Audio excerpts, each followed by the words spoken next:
Καλησπέρα κύριε Υπουργέ, σε εσάς, στους ακροατές της επιλογής στην εκπομπή σας. Τώρα το τραγούδι το διαλέξατε τυχαία ή προϊονίζει τον στόχο της στοχοποίησης μεσαίας τάξης? Ποτέ δεν διαλέγω τυχαία τραγούδια, αγαπητέ Στέλιο. Το προηγούμενο για τον Τούρκο ήταν για τον κύριο Τζανακόπουλο, τον βουλευτή, αλλά τρέχει μέσα στη Βουλή, θα τον παρακάτω. Του Λευτέρη Παπαδόπουλου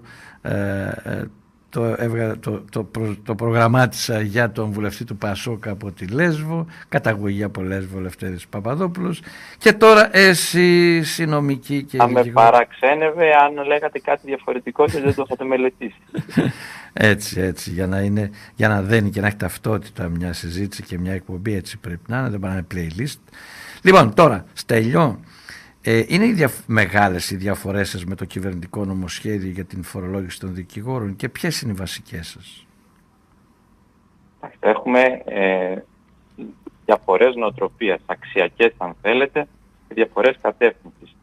Καταρχάς υπάρχει μια πολύ βασική νοοτροπία η οποία φαίνεται από το νομοσχέδιο που εμάς θεωρούμε ότι φτάνει στα όρια της προσβολής ως κλάδος και ως επιστημόνων αλλά και ως επαγγελματιών.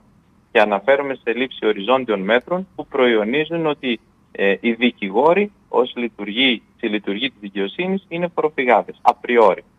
Αυτό για μας είναι πάρα πολύ σημαντικό ως θέση αξιακή από την οποία κινούμε. Από εκεί και πέρα βλέπουμε κάποιες τροποποιήσεις, κάποιες επιλογές οι οποίες κατατείνουν στο να συλλεγεί σε καθαρά φοροεισπρακτικά μέτρα, να πιάσουμε ένα νούμερο το οποίο θα το πιάσουμε με οριζόντιο τρόπο, αδιαφορώντας για οτιδήποτε άλλο, κατά κατάρριξη ενδεχομένως ακόμα και συνταγματικών διατάξεων θα τολμούσε να πει κανείς ότι αγγίζουν και αυτές τις χορδές για την φορολογική ισότητα, εν πάση περιπτώσει σίγουρα προβληματικών όσον αφορά στην ουσία τους, οι οποίες δεν είναι τυχαίο ότι προκάλεσαν όλη αυτή την αντίδραση όχι μόνο από τους δικηγόρους αλλά και από όλους τους των ελευθέρων επαγγελματιών.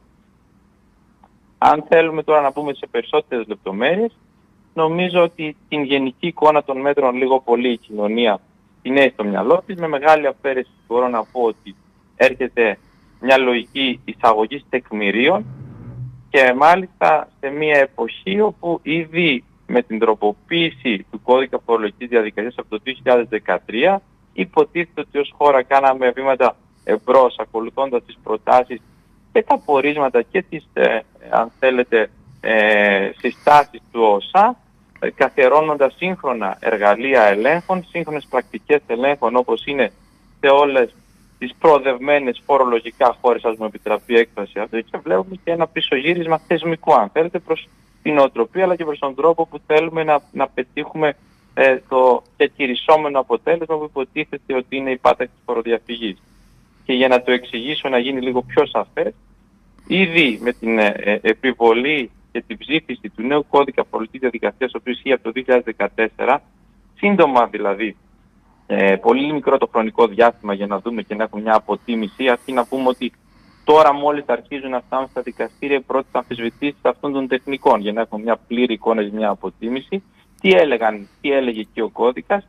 Έλεγε ότι δίνει πολύ σημαντικά εργαλεία στους στους ελεγκτικούς μηχανισμούς για να πάμε πλέον σε αυτό που γίνεται σε όλα τα σοβαρά κράτη, σε έμεσες τεχνικές ελέγχου.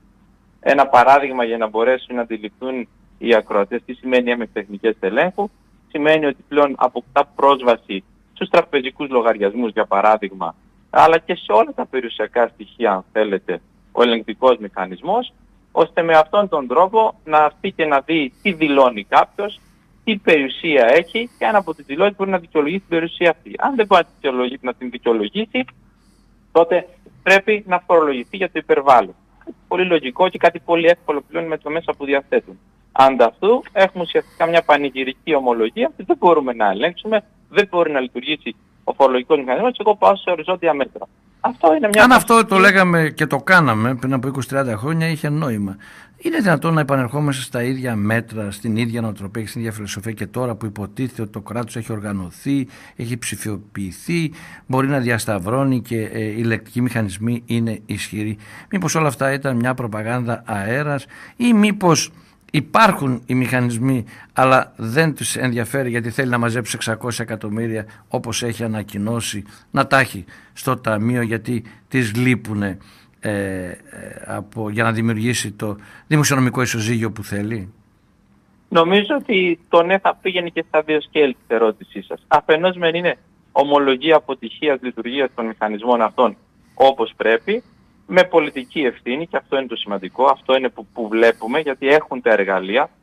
Αν δώσουν τις δυνατότητες ενδεχομένως οι υπηρεσίες να κάνουν τη δουλειά τους πλέον, και αφετέρου καθαρά προεισπρακτικά, και μάλιστα με τρόπο και από συναδέλφους που έχουμε όχι απλά την πιθανολόγηση, τη βεβαιότητα ότι δεν εντάσσονται σε κάποιες κατηγορίες αυτές. Για να δώσω ένα παράδειγμα για να καταλάβετε τι εννοώ, με ένα τόσο υψηλό τεκμήριο, το οποίο μάλιστα μπαίνει σε λογική εξίσωση των ελεύθερων επαγγελματιών με την οτροπία των μισθωτών, και αναφέρομαι τις τριετίες, δεν μπορεί να ανταποκρίνεται, δεν ανταποκρίνεται καθόλου στις πραγματικές συνθήκες. Γιατί οι ελεύθεροι επαγγελματίες έχουν στους κόλπους τους νέους συναδέλφους οι οποίοι εντάσσονται στην αρχή. Και θα μου πείτε, δίνει μια μικρή περίοδο εξαίρεσης. Αλλά δεν είναι οι συνθήκες για την έναρξη ενός επαγγέλματος όπως ήταν πριν από μερικά χρόνια, όπως ήταν σίγουρα πριν από την κρίση. Δεν ξέρω αν επαρκεί ο χρόνος αυτός για να μπορέσει κάποιος να σταθεί στα πόδια.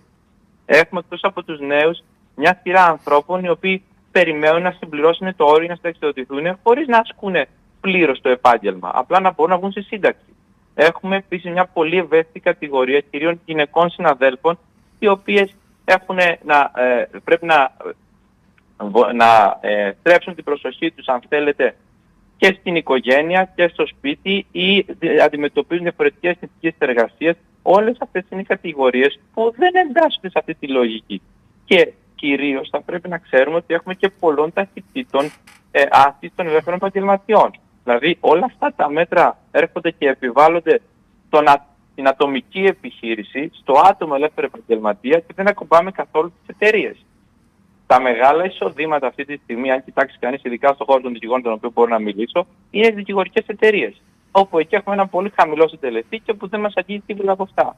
Δηλαδή υπάρχει και μια άλλη αξιακή διαφωνία, μεγάλη διαφωνία με την οτροπία. Μήπως είναι και η λογική όμως αυτή και η φιλοσοφία, το είδαμε και στην έκθεση Πισαρίδη, την οποία κατά τεκμήριο υλοποιεί η κυβέρνηση, ότι πρέπει να περιοριστεί ο αριθμός των ελεύθερων επαγγελματιών, είτε επιστημών επαγγελματιών, είτε τεχνητών, γιατί στην Ελλάδα είναι μεγάλος ο αριθμός και πρέπει να πάμε σε σχήματα, όπως ανάφερες προηγούμενες, εταιρικά. Φοβούμαι ότι αυτό είναι η καρδιά του προβλήματος, και εφόσον μιλούμε και για τη δικαιοσύνη, μπορεί να είναι και λίγο πιο επικίνδυνο και για το κράτος δικαίου και για τη δημοκρατία μας. Και θα εξηγήσω τι εννοώ. Μακάρι να διαψευστούμε σε αυτή την πρόβλεψη ή σε αυτή την εκτίμηση, αν θέλετε, γιατί είναι πραγματικά τρομακτική η σκέψη. Και θα γίνει πολύ σαφές αν αντιληφθούμε το εξής. Δεν είναι μόνο το ότι με αυτόν τον τρόπο ουσιαστικά οδηγώ σε έναν βίο αποπληθωρισμό. Είναι ότι χτυπάω την ελεύθερη μαχόμενη δικηγορία. Και το κάνω με τον εξής τρόπο. Και ποια είναι η συνέπεια αυτού του πράγματος? Η συσσωμάτωση σε μεγάλα σχήματα. Τι σημαίνει αυτό για την απονομή δικαιοσύνης? Να υπενθυμίσω ότι στο αγγλοσαξονικό σύστημα τη βεβαίωση του αν κάποιος είναι δικηγόρος την δίνει μια ιδιωτική μεγάλη δικηγορική εταιρεία στην οποία εργάζεται αυτός. Σε εμάς έχουμε τους δικηγορικούς συλλόγους που είναι νομικά πρόσωπα δημοσίου δικαίου, ώστε είναι θεσμικό καταφύγιο για τους δικηγόρους, αλλά και την προστασία του ρόλου τους στην απονομή της δικαιοσύνης. Εάν λοιπόν εγώ έρθω και καταργήσω ή χτυπήσω σήμερα το πώς ασκεί το λειτουργήμα αυτό, τον μαχόμενο δικηγόρο, και ουσιαστικά υποχρεώσω στο να έχω 10, 20, 30 μεγάλα σχήματα, ουσιαστικά αυτά τα σχήματα μπορούν να διαλλαγούν εύκολα με το πολιτικό σύστημα και να έχω ελεγχόμενα. Γιατί έχουν ευρύτερα συμφέροντα, είναι γεγονός. Και όχι μόνο. Τώρα μπορεί κάποιος δικηγόρος να καταθέσει ένα δικόραμα στο οποίο θα προβάλλει μια αντισυνταγματικότητα οποιοδήποτε πράγματος. Είναι απρόβλεπτο για το πολιτικό σύστημα. Θα μπορούσε όμως να γίνει όχι τόσο πρόβλεπτο, να το πω έτσι, πολύ διακριτικά, εάν έχω πολύ λιγότερα σχήματα, τα οποία θα μπορώ να απευθυνθώ. Αντιλαμβάνεστε τι σημαίνει αυτό για ένα κράτος δικαίου? Απολύτως. Μου το λένε και οι ελεύθεροι επαγγελματίες, οι τεχνικοί. μου το λένε και οι έμποροι, ότι αυτή είναι η στρατηγική της μεγάλης συγκέντρωσης, όπως ούτως ή άλλως γίνεται από την παγκοσμιοποίηση. Θέλω να σας ρωτήσω όμως τώρα, αγαπητέ Στέλιο, κύριε Μαυρίδη, πώς σας ενόχλησε που τα άκρυψε αυτά προεκλογικά ο κύριος Καραμανλής? Αντιθέτως, τα χρέωνε στα κόμματα της αντιπολίτευσης ότι έχουν φορομπηχτική πολιτική. Και ποια θα είναι η επόμενη μέρα για ένα μεγάλο μέρος δικηγόρων και κυριότερα των νέων δικηγόρων και φυσικά και της περιφέρειας? Ποιος είναι ο στόχος που ήδη... Δεν χρειάζεται να πω για την επόμενη μέρα, αρκεί να δούμε τη σημερινή μέρα. Είναι τυχαίο ότι εδώ και 2 εβδομάδες και μάλιστα με προγραμματισμένη Γενική Συνέλευση την Δευτέρα είμαστε σε αποχή, χάνοντας και διακινδυνεύοντας τον βιοπορισμό μας, αν θέλετε, χωρίς να μπαίνουμε στα δικαστήρια για να δείξουμε ακριβώς τον εμπεγμό αυτόν. Δηλαδή, όταν ακούμε ότι δεν θα επιβληθεί κανένας νέος φόρος και ότι αντίθετα θα πάμε σε κατάρριση του τέλους επιτιδεύματος, και τι σημαίνει πρακτικά το τέλος επιτιδεύματος? Σήμερα ένα τεκμήριο τουλάχιστον 7.000 ευρώ ετησίως. Αρκεί να θυμίσω ότι το πρόβλημα και αυτό που κόσε κοινωνικά στο ΣΥΡΙΖΑ, και κατά την εκτίμησή μου ήταν ο βασικός λόγος που έχασε τις εκλογές και το 19, αλλά και που τώρα η διαφορά είναι τόσο μεγάλη, ήταν όμως κατρούγκαλη. Αυτή η λογική του χτυπάω την μεσαία τάξη, η λογική του βάζω επιβαρύνσεις με βάση το εισόδημα σε πράγματα που δεν εννοούνται και ήταν οι ασφαλιστικές εισφορές. Έρχομαι τώρα και φέρνω με έναν διαφορετικό τρόπο την ίδια λογική. Ή σε πάω σχετικά σε ένα ποσοστό καθαρού κέρδους 50%, σου λέω εγώ αυτά θέλω να εισπράξω από τους ελεύθερους επαγγελματίες και δεν με νοιάζει ποιος θα μου τα δώσει. Και ξέρετε, γίνεται ακόμα χειρότερο το πράγμα. Θα τολμήσω να σου πω μια σκληρή λέξη για τον εμπεγμό αυτό, όταν έχω και ένα πλαφόν 50.000, άρα κλείνω και το μάτι σε αυτούς που δηλώνουν περισσότερο από 50.000 ευρώ το χρόνο και όλους μια ανησυχία δεν θα κουμπάει τίποτα. Δηλαδή τα μεγάλα εισοδήματα. Όλα αυτά είναι παντελώς αντιφατικά. Πάμε νομίζω τώρα. Το πώς το εξέλαβε ο κλάδος το δείχνει ήδη εδώ και μέρες. Πάμε τώρα λίγο πιο πέρα. Ο κ. Φλωρίδης έχει ανακοινώσει, ο Υπουργός Δικαιοσύνης έχει ανακοινώσει κάποιες τροποποιήσεις. Η φιλοσοφία και ο στόχος είναι ακόμα μεγαλύτερη αυστηροποίηση του ποινικού κώδικα και της ποινικής δικονομίας. Πώς αξιολογείτε αυτές τις προτάσεις μετά από μια τετραετία συνεχών από αυστηροποιήσεων του ποινικού κώδικα εκ μέρους του κ. Τσάρα, του Υπουργού Δικαιοσύνης της τετραετίας της Νέας Δημοκρατίας? Ας μου επιτραπεί ένα εισαγωγικό σχόλιο. Ξέρετε, εδώ και δεκαετίες, θα τολμήσω να πω, κάθε αλλαγή που γίνεται σε αυτό το θεσμικό πλαίσιο, αλλά και γενικότερα στα θέματα λειτουργίας δικαιοσύνης, φέρει το μανδύα των αλλαγών σε μια προσπάθεια επιτάχυνσης στην απονομή της. Όποιος όμως βλέπει και παρακολουθεί από κοντά, όχι μόνο επιτάχυνση δεν βλέπει με την έννοια, για να βάλω μια σημείωση εδώ, έτσι, η επιτάχυνση δεν πρέπει ποτέ να νοηθεί ως υποβάθμιση της ποιότητας της δικαιοσύνης. Αυτό νομίζω ότι είναι αυτονόητο και δεν το διακυβεύουμε. Αν όμως δούμε ότι, και πρέπει να δούμε πού είναι η ζυγαριά εκεί, τι πραγματικά συνέβη, θα δούμε ότι με μια, και στη σειρά αυτό, με μια όχι απλά αυστηροποίηση των ποινών, αλλά και προσπάθεια περιορισμού των δικαστηρίων, πώς όμως, με αύξηση των παραβόλων, με αύξηση του κόστους, ώστε ουσιαστικά να περιοριστούν τα δικόωρα φτάνουν στα δικαστήρια, άρα να πέσει ο φόρτος και να μπορώ να έχω πιο γρήγορα αποφάσεις. Τι κάνω εν τέλει? Κάνω ταξική τη δικαιοσύνη. Όποιος έχει να πληρώσει θα μπορεί να βρει το δίκαιο του και όποιος δεν έχει θα κινδυνεύει πλέον με την αυστηροποίηση, ακόμα και με εγκλισμό. Αυτό είναι επίσης ένα πολύ σοβαρό ζήτημα αξιακό που πρέπει να δούμε.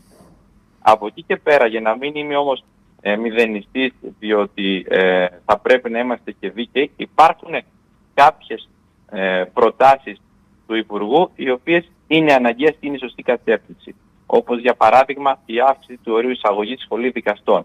Είναι πολύ σημαντικό κεφάλαιο το να έχουμε δικαστές οι οποίοι θα μπορούν να επιλέγονται με έναν τρόπο που θα τους επιτρέπει να έχουν κοινωνικές παραστάσεις, να έχουν τριφτεί πρώτα, να έχουν δει πώς λειτουργεί για να μπορούν να αποδώσουν δικαιοσύνη με τον καλύτερο δυνατό τρόπο. Αυτό είναι η σωστή κατεύθυνση. Η αυστηροποίηση όμως, πίσω από την οποία κρύβεται και κάτι άλλο, ή αυτό που είπα προηγουμένως, η δυνατότητα εξαγοράς, ώστε εν τέλει αυτός που πραγματικά έχει να μην τον νοιάζει, είναι κάτι το οποίο πρέπει να συζητήσουμε σοβαρά. Κύριε Μαυρίδη, αγαπητέ Στέλιο, σε ευχαριστώ πάρα πολύ. Νομίζω ότι πήγαμε αρκετά βαθιά στα κρίσιμα θέματα του κράτους δικαίου, αλλά και τα επαγγελματικά των επιστημόνων δικηγόρων. Σε ευχαριστώ πολύ για την πολύ χρήσιμη συζήτηση. Καλή συνέχεια. Θα τα πούμε πάλι. Καλή δύναμη, καλή συνέχεια. Γεια σας.